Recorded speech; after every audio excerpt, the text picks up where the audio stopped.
তোমার সহায় সম্পদ না থাকলেও শিক্ষাতে যদি তোমরা এসব উচ্চশিক্ষায় শিক্ষিত সেই সম্পদটা কেড়ে কেউ নিতে পাও। তোমরা এখন দেখছো তো হাজার হাজার কোটি টাকার মাটি দৌড়ে বেড়াচ্ছে, পালিয়ে বেড়াচ্ছে। ওই হাজার কোটি টাকা বা সহায় সম্পদের কোনো দাম নেই কিন্তু, কিন্তু তোমার কাছ থেকে তো তোমার শিক্ষাটা, তোমার দক্ষতাটাকে কেড়ে নিতে পারবে। তো এটা কিন্তু একটু লোক করে। আরেকটা দিক আছে, স্বাস্থ্যটাকে আমি বেশি গুরুত্ব দিই। স্বাস্থ্য অশিক্ষা প্রসার জীবনের সবচেয়ে এক বড় শখ।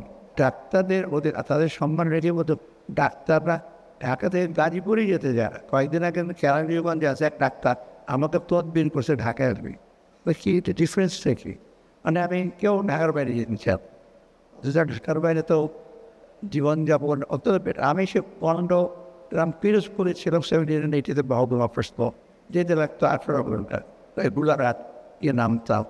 যাই হোক, এইটা একটু ডাক্তারদের কনভিন্স করতে হবে। এইটা একটা বারবারই বাংলাদেশে অনেক জায়গায় হয়। সেটা ব্রাহ্মণবাড়িটা বোধহয় একটু পেপারে বোধহয় একটু বেশি ফলাও করে, কারণ অনেক সাংবাদিক ব্রাহ্মণবাড়িয়া, সাহিত্যিক ব্রাহ্মণবাড়িয়া অনেকে তাদের বদৌলতে অথবা তাদের ওখানে থাকেন তারা, সেটা বোধহয় একটু বেশি।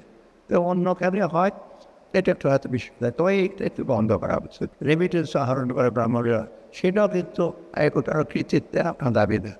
বিরাট একটা অঙ্ক রেমিটেন্স নিয়ে আসে।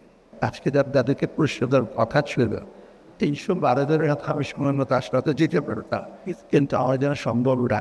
কিন্তু যারা কয়জন নিয়েছে তারা, এবং যারা সবাই তোমরা ভালো রেজাল্ট করে যারা আজকে সেটা পেয়েছো, পুরস্কারটা পেয়েছো, এই জন্য তোমাদেরকে আমার অভিনন্দন। এবং ভবিষ্যতে তোমরা পড়াশোনা করবে, চট করে ব্যবস্থা ছেড়ে যাওয়া নয়। আমি শিক্ষাটা সবচেয়ে বড়